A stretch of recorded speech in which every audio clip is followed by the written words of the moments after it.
time for Cigar Talk, the fastest growing cigar show in the nation. Whether you're a new cigar enthusiast or a cigar aficionado, we have something for everyone. Bringing you the best interviews, cigar reviews. So grab yourself a cigar. It's time to light 'em up.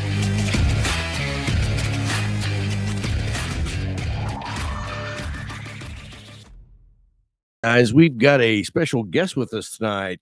Big Sky Cigars founder Brandon Marsh is joined us, and he's down in the Houston area. We're going to bring him on right away, hear his backstory, and see where the cigar company has been and where they're going. So, without further ado, welcome, Brandon.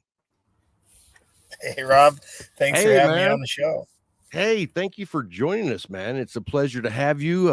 It's funny that I kind of have known your company from the very beginning, and it's like, wow, 5 years, a little more than 5 years later, here we are. So, how about the journey, man? The journey, it's been an interesting experience, but it's been great. I feel like Big Sky is very grassroots. Jess and I, we started Big Sky. We bootstrapped the whole business. It's all been self-funded. We haven't been able to make mistakes. If we've made a mistake, I've made a small one. But it's just going on the trips to the factories to blend all of our cigars. That's been a great experience. Being out, meeting with retailers, connecting with people like yourself, just getting more involved with the cigar community. It's been a great time. So does Jess also live where you live, or is he up in Montana? Jess is down in the Kemah area. Oh, okay. Yeah, that's close to where I used to live. Also, I also used to live down in Alvin and Friendswood, so I know the area very well. So how did you guys come up and decide that you wanted to start your own brand of cigars? That's a huge undertaking. You know, if we would have known how much it would have taken to get where we're at and how much time that we've put into this and money, it's really been like our soul for the last 6 years. And it has been a huge undertaking. I mean, it's been very rewarding, but it's been a lot of hard work. Oh, yeah. I mean, dude, I can't even imagine. Like, I literally have no interest in doing that. It's like I already know like what it takes to do this. And I have interviewed a ton of people who do their own business in the cigar industry. And I'm like, yeah, I want no part of that. That is an undertaking. And I mean, I think I put in a lot of time. You guys put in a lot of time, and you have a lot of like different entities that you have zero control over. Mm-hmm. And I mean, how frustrating can that be? Sometimes we call that Nika time. Just when stuff comes up from Nicaragua, it comes up on its own time. Yeah. And, sometimes I like it. Nika time, like Tulsa time, but you're living on Nika time. Yeah, people get frustrated because they don't understand how long it takes for stuff to move through customs sometimes. In customs, it's its own animal. I mean, so have you had any issues as far as like what's the longest that anyone's like how what's the longest you've had to wait for a shipment that got stuck in customs? Probably like 3 months. Wow. Yeah, wow. That's a lot for a small company too. Dude, that's a long time. You got money tied up in this product and you're waiting. Yeah. It's I mean, the great thing about cigars, it lets them age longer. So well, yeah, but still, I mean, you're not being able to move any product. They've got your hands tied. Yeah, it's a scary thing. Custom sucks. Yeah, I mean, you don't go down there like greasing the wheels, handing out $100 bills, you know. No. I'm joking. Yeah. But so how are you two like? How long have you guys known each other? Are y'all good friends, or did y'all grow up together? What's y'all's backstory? So we worked on the same construction crew up in North Dakota, and Jess was the foreman on the crew, and we always threw business ideas back and forth. And finally, one day, he was out fishing and he decided to give me a call. He goes, hey, I finally got an idea. I think this is a great one. I was all right, cool. Let's hear about it. And he's like, let's start a Montana cigar company. And I was just like, I just witnessed the micro beer boom, right, in Montana, Yeah, and the yeah. craft distilling boom. And I was just like, yeah, why not? Like, that's always the best answer. Yeah, why not? yeah. So, we looked into what it took to do all the pink tape to become a cigar manufacturer. Finally got a factory to work with us after I think 6 months of just asking people. Then finally one of them let us come and blend the Yellowstone cigar. And it's been an experience. So, like, I've smoked the Yellowstone, and forgive me for not knowing the proper name, but the Big Sky, the Maduro cigar, and now I'm smoking right now one of your minnows, which, man, as I was telling you before we started, dude, and thank you for sending those. Like, I would not normally see this and go, oh, I want to smoke that. But I told you what I like to smoke last week, 2 weeks ago, and you sent me these, and I'm like, dude, you nailed it. I've been smoking these like crazy. I love I mean, it's like, that. what's the Vitola size on these? It's not. I mean, it's like is 4 this a 3/4 by Salomon? 44. It's a Salomon Perfecto. Yeah. Dude, it's like a Salomon Petite. And I love it. I can only imagine, is this hard for your rollers to roll, or is this something that's easier for them? Oh, it's skilled. Yeah, because Especially it's a Salomon, and it's like, I'm like, if a regular Salomon is hard to roll, I can't imagine how hard it is to roll this side. yeah. I mean, definitely the draw in the beginning's a little tight till you get past that first part. Not if you cut it the way I cut it, bro. Yeah. So yeah, when I just cut cut right it, off. no, I cut the part that you normally would cut off, and then I Yeah. flip it around and I cut the foot off, and I'm smoking from the other end. Yeah. I'm smoking it backwards. Perfect. It's perfect, dude. You next time you get one, you try it, and then you let me know. You're gonna be like, dude, we should have put the band on the other end. Yeah. The upside down Salomon. But I've been loving them, dude. Honestly. No, I love So to what are hear you that. smoking? I'm smoking our Yellowstone cigar. Tell everybody about the Yellowstone. It's a Ecuadorian Connecticut, Nicaraguan binder and filler. It's creamy, but that Ecuadorian Connecticut gives it a little bit of a spice. So it's A got little flavor spice to on it. top. Yeah, it's not Yeah, boring. yeah. So it's my favorite Connecticut. So Awesome. enjoy. So how is business going? Like, are you guys expanding? Because I see your cigars in different places that I visit. What is the now loses me, but Luxury Cigar Club? The guys over there, Ben and those guys, that's one of the places that I've seen it a lot. And then how is it going over like in Texas, like especially down in the Houston area? Because you guys are right there. Yeah. Coming from Montana, just the whole earning your seat at the table, that's what I call it. Sure. And showing that you're going to be part of this market and you're going to be here for the long run. That's what retailers want to see. So when I came down to Texas about 1.5 2 years ago, getting into shops wasn't the easiest. The first 2 shops we were in was the Leaf Affair with Jake and then Chris at Pasadena Tobacco and Cigars. And now we're in probably 25 shops. Very nice. So the growth's been that great. tells me that you've been hustling, because Yeah.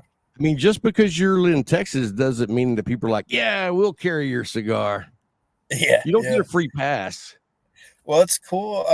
We we're in Club Humidor, and they said that if not, we are like their top boutique. Oh, really? Wow, that's awesome, dude. So I was like, that was really nice to hear them tell us that. I was really happy. Oh, that's huge, man. Yeah. So and also I know this guy's dedicated. I told him what time it was. He was like, I'm going to be at a game, but I'll make it happen. He's at a rugby practice. I didn't even know Yeah. they played rugby in Houston area. Well, I coach my stepson. He plays on the JV rugby team on the Woodlands, and so I'm a JV coach. So I told him I had to step away for this podcast. Nice. And the Woodlands team actually just knocked off the #1 team in California over spring break. Wow. So they have the top program in the country right now. No way. Yeah, they were sitting at #3, and then they knocked them off. So they got to move up to #1. I had no idea that people were playing rugby down in that area. It's kind of like my cousin, his son was big time playing ice hockey in Dallas. And I'm like, Dallas doesn't play ice hockey. And, they got the pro team. And this was 20 years ago, so wow, we're expanding beyond the realms of just regular football, and baseball. Well, it's cool because I played rugby on a men's team in high school and in college. No way.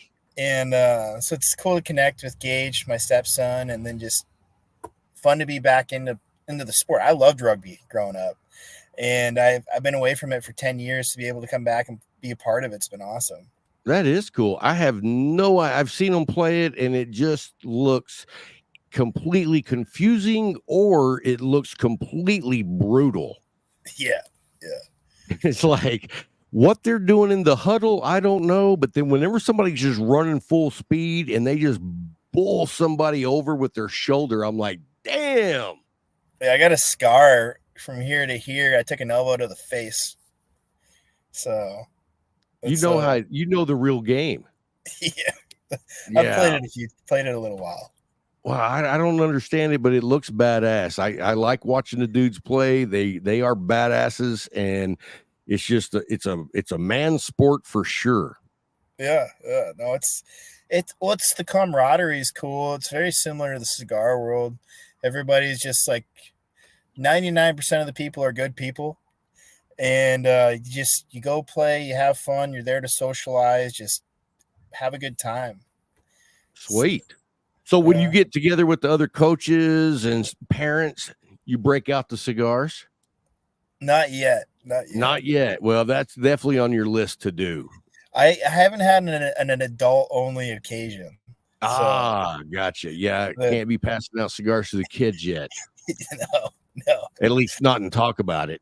Yeah, for sure. So how long have you guys been in Texas? September 22. Okay. And so where are you originally from? Montana. Oh, so you are both of you originally from Montana? Born and raised there, yeah. I think Jess lived in Washington for a little bit before he moved as a kid. All right. You know where Spring is? Yeah, I'm right next to it. Yeah. So one of my best friends lives in Spring. He's from Montana. Oh, nice. And he goes back at least 3 or 4 times a year. And as soon as he retires, he is moving there full time. His daughter's already moved up there. He loves Montana, dude. He's like, that's where freedom really exists, is in Montana. I think Montana and Texas have a lot of similarities. No, we don't have mountains. We don't have these beautiful mountains that you guys have. The weather here is hotter than Hades. Yeah, but it's the good vice versa. I mean, Montana's beautiful from June to August, but like you're under snow from October to April. So yeah, that part I don't think I can handle, dude. It's like I'm not real big on the summer heat here. I hate it, but man, I cannot do up north winters. Like me and snow, we're not friends. Yeah, I like 65 to 72. If we could do that year round, that'd be golden for me. Oh, hey, sorry. That's 65 to 80 is perfect weather. Oh yeah, that is perfect. Yeah. So you're not getting that down there. And plus all the humidity that you guys have down there. I do not miss the humidity at all. Oh, yeah. Is it because it's not humid up in Montana, right? Not at all. No, it's dry. Yeah. See, I grew up in Lubbock, Texas, and there's like zero humidity there. Yeah. And when I moved down to the the Houston area for 12 years, I never got used to it. It's like you take a shower, you jump out, you get dressed, and you're still wet, but it's all sweat. Yeah, correct. Yeah. It's like, I, oh, I got my first taste of it. I was working over in Lafayette for 2 years, oh, and that's that was just the heat, and just like Houston, just hot. oh, yeah. Yeah. I've been to Lafayette many times. You swim in it. So the great thing about that humidity area that you're in, though, it makes it so much easier to maintain cigars. 100%. You know what I mean? When you're out here where I am in West Texas, like our humidity level, you better have a damn good humidor. My humidifier during the sun, like in the winter, it dries out a little bit, but now that humidifier maybe goes a couple times a day. Like, it doesn't pump out very much water. I mean, it stays about 60%, seems 65% around here. Yeah, yeah. It's. I mean, you're almost set just to set them out on the table. Yeah. Which is awesome. Out here, man, if you don't take care of your cigars, they will dry out really quick. I can tell you from experience. I've been cleaning out my car and found one in between the car seat and the console, and I'm like, I'll smoke it. Bad idea. Lighting up an old cigarette. Yeah, exactly. So what do you guys have coming up over the next year? So are y'all going to PCA this year? We are at PCA. This is our 3rd year in a row at PCA. Super excited. Our booths over by Oliva and JC Newman and El Septimo. So we're going to have really good natural foot traffic. Oh yeah, you're right there in the big part of it, dude. Oliva and Septimo alone is going to bring in a ton of foot traffic. Yeah, so there's going to be Big Sky in our 10 by 20 booth and just, doing our thing. You're going to be like, hey, before you get over there, come on by. Yeah. Make a joke about bringing a lasso and start roping people in. Hell yeah, man. You should show up down there with your cowboy hat, your cowboy boots, and a rope. Oh my God, that'd be great. I wore my cowboy hat last year. Nice.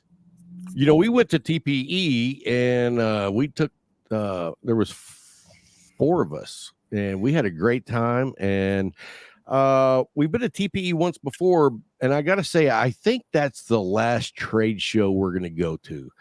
For a podcast, it's great opportunity to interview some people that you don't normally get to interview in person.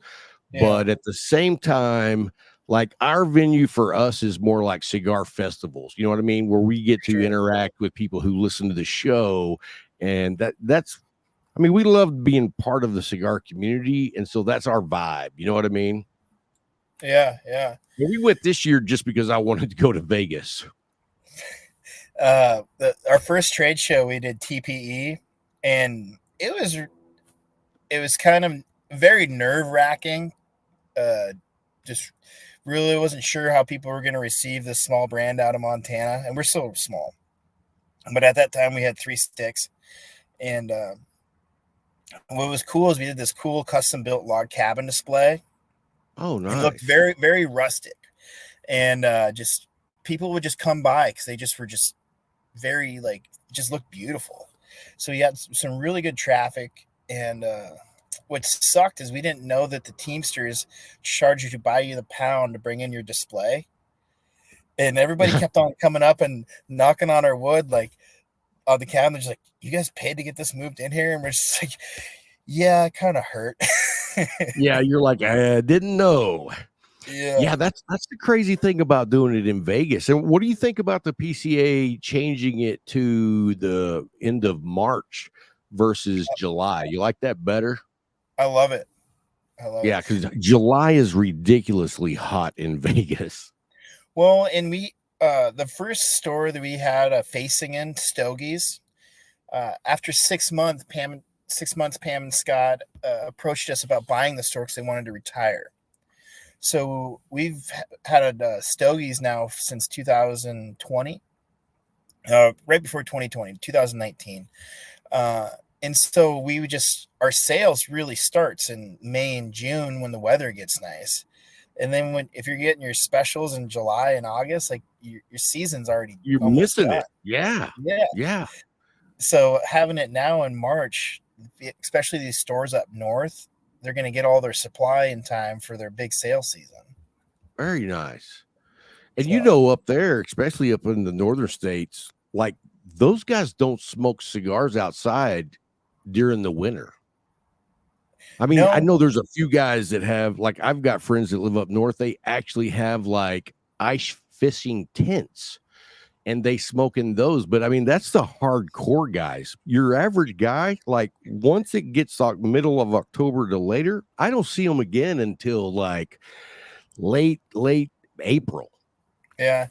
Well, Montana, all the lounges are private, and you can't smoke in a public establishment because the Clean Indoor Air Act. Um, so that's part of the reason why if you see a lot of the cigars in our portfolio, they're 5 inches or the Mad Minnow. We designed Yeah. that for a good 20, 30-minute smoke. Dude, I've been smoking this the whole time we've been talking, and I'm still not even halfway done. It's a solid cigar. I don't care how small it looks. It's a good cigar. Yeah. No, it's I've always enjoyed them. It's a great stick. But we made cigars like that to where you only really want to be out smoking for like 20 or 30 minutes. And then you're like, all right, I'm ready to go. Yeah. I've developed myself over the years to become a slower smoker. Like, if you want to become a slower smoker and you start out as a fast smoker, it takes effort to get there. You know what I mean? You have to consciously, because I smoked cigarettes for 24 years and I had quit smoking cigarettes for about 10 years before I started smoking cigars. But I started smoking cigarettes when I was like 14. Yeah. And you could hotbox the hell out of this and get it done in like 15, 20 minutes, but that's not how you enjoy a cigar. You know what I mean? Correct. So now you guys run a cigar lounge also, Stogies? Shop. It's a grab and go. Oh, okay. And is that in Montgomery? No, it's up in Billings, Montana. Oh, wow. Okay, cool. So it's managed by Jess's mom, Audrey. Very cool. Yeah. So how often do y'all get to go up there and visit and check out the store? I make it back probably 3 or 4 times a year. Okay, very cool. So funny how things just work out in the right direction. Yeah. That was lucky to have that opportunity to pick up the store. It's been really great for us. It's the oldest tobacconist shop in Montana. It started in 1963. I think we're the third owners of it. Oh, wow. So it's really 1963. What is that? How many years ago was that? 80 years? No, 60 years ago? Yeah. Wow. Very cool, dude.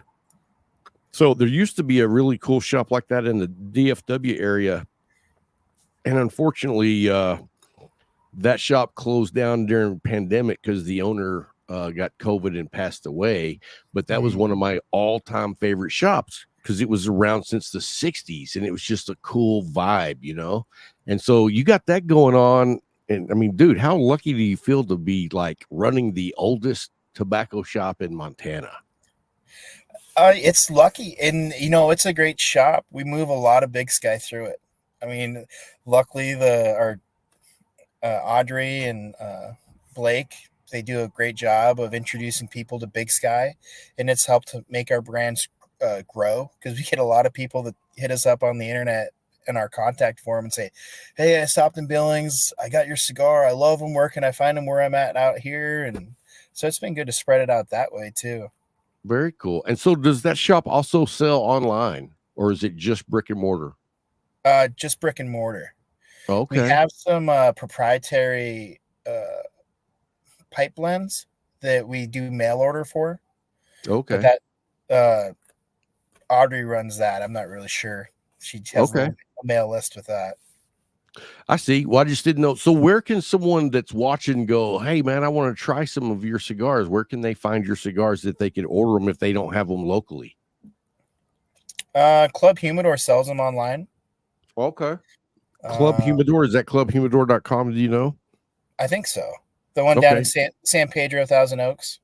Okay. Well, Yeah. this live actually just turns into a video that's posted, and I'll look it up and I'll put the link in the show notes if anybody wants to try out some Big Sky cigars. I highly recommend them.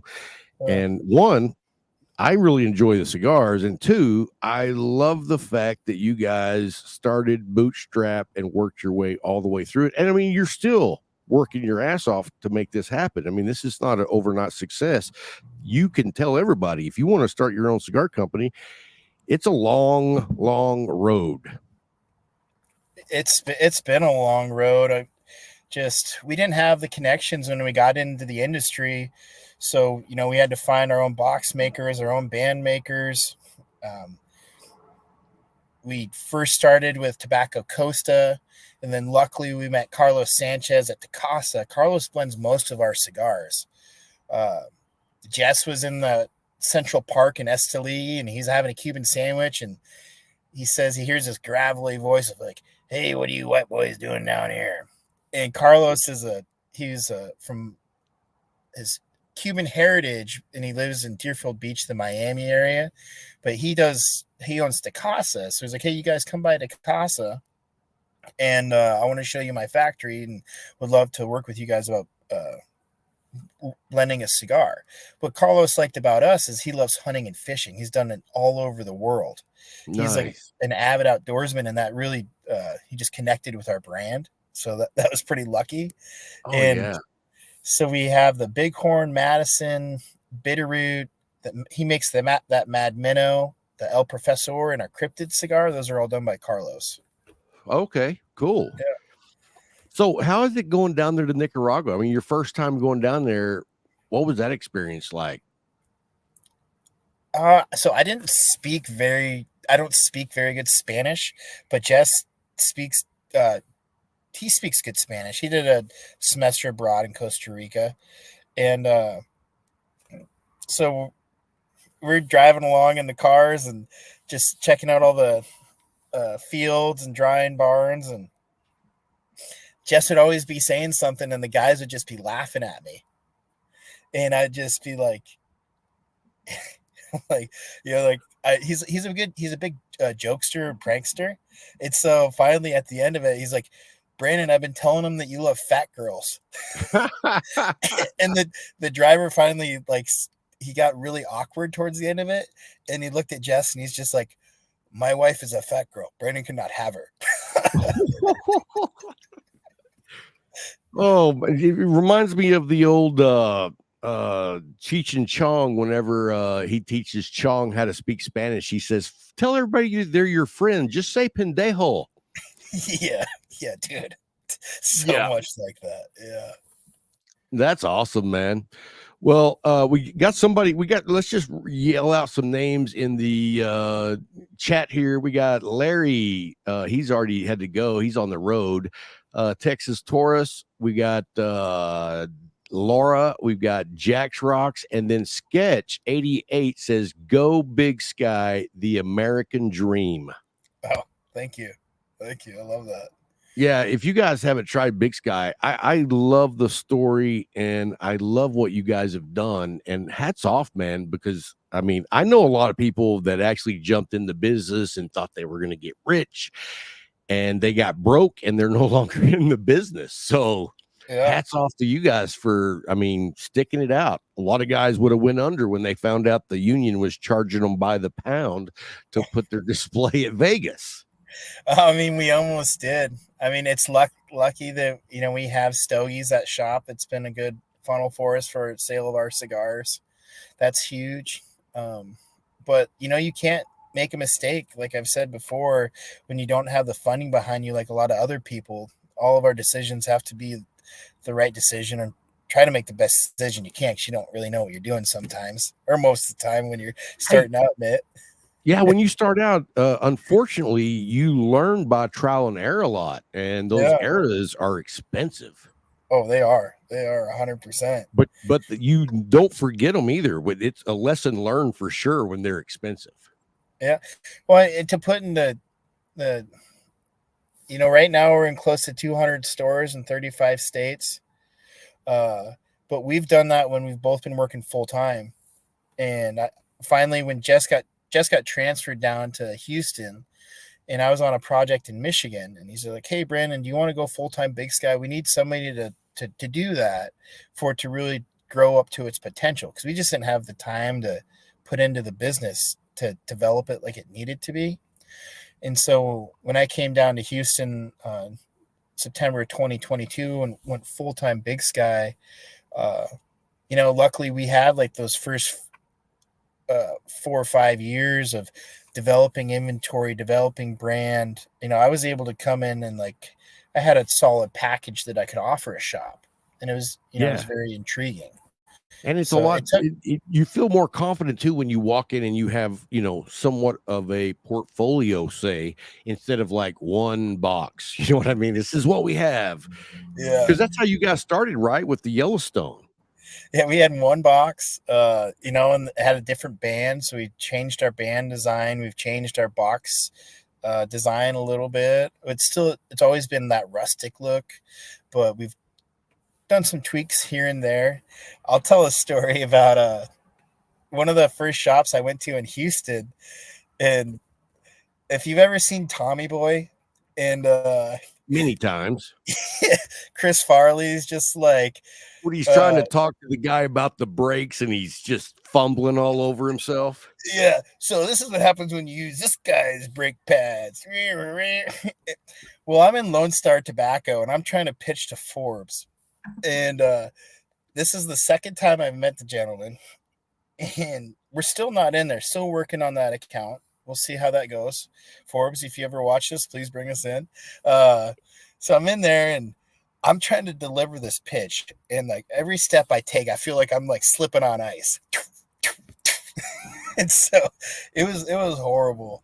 But then finally, I got to a point to where I just remembered chicken wingies, and it's my pitch has gotten a little better. Yeah, you want the wingy dingies. Yeah, yeah, Yeah, but that's the that's the entrepreneurship that it takes, and the no quit. You know what I mean? You don't. I forgot who said that boy's got a lot of quit in him. You can't have a lot of quit in you if you're going to be an entrepreneur. You can't. You have to really believe in what you're doing and believe in your product. And part of that is like Jess and I believe in this product so much because we've gone and we've blended every cigar, and if we've learned, we still don't say we're aficionados. We're still learning every day.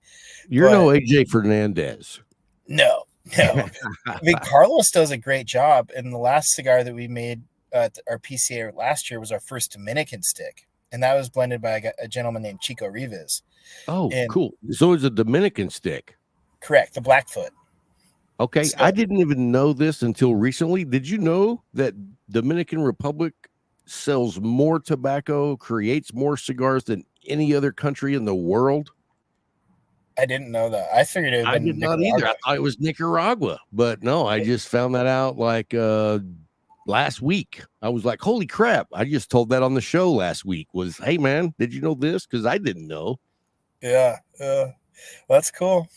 Nicaragua, it would have been Nicaragua, Cuba, and then the DR. Yeah, I would definitely say though the DR is a lot more Americanized than Nicaragua. So, in what way? I mean, like just more developed. And is there like people speaking English down there at all? Yeah, there's a lot more English speaking people. Just thinking a little bit more American money for the tourism. Okay, has been put into it. I've never been to the DR. You know what? I've never been out of the country except to Mexico and Canada. Okay. Yeah. It's my exploration there right there. And so being in Texas, of course, you go to Mexico eventually. And being that I'm half Canadian, I went to Canada a few times. Nice. Where'd you go in Canada?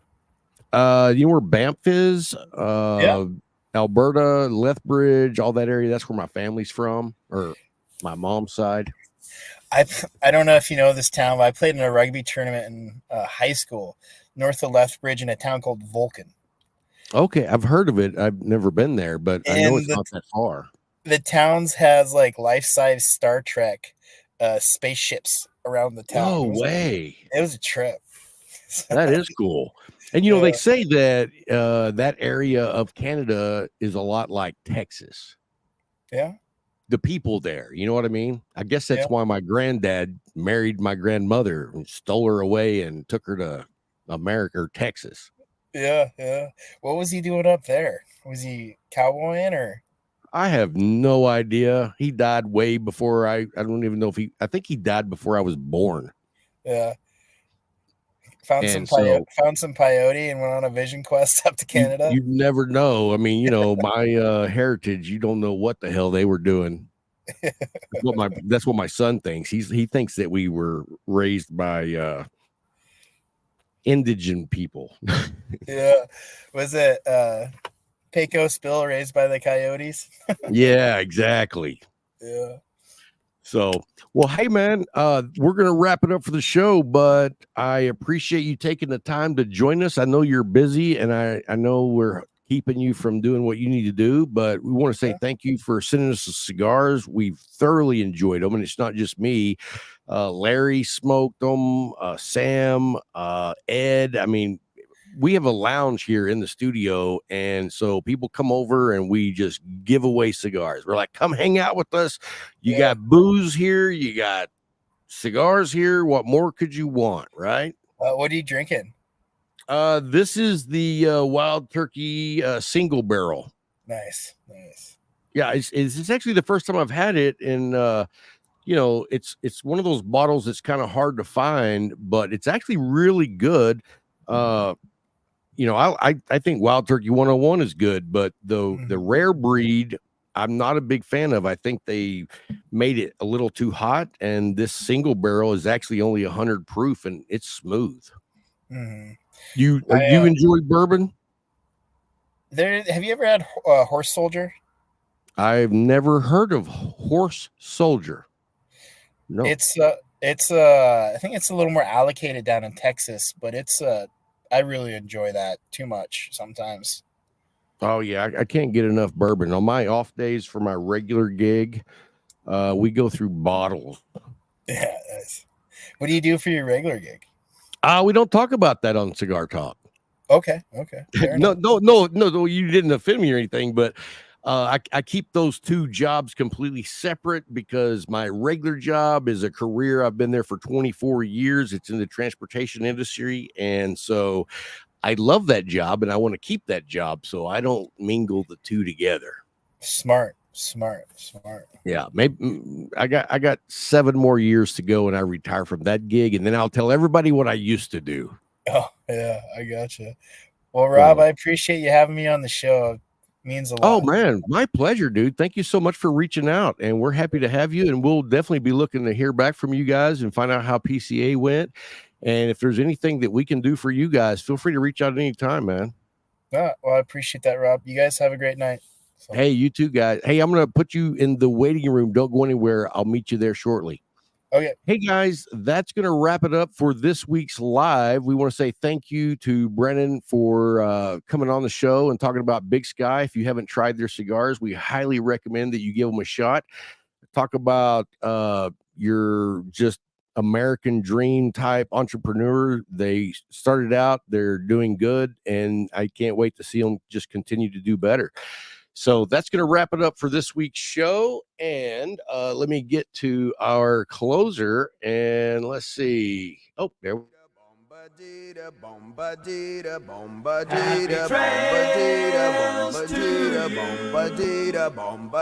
Until we meet again. Happy trails to you. Keep smiling until then. Who cares about the clouds when we're together? Just sing a song and think about sunny weather.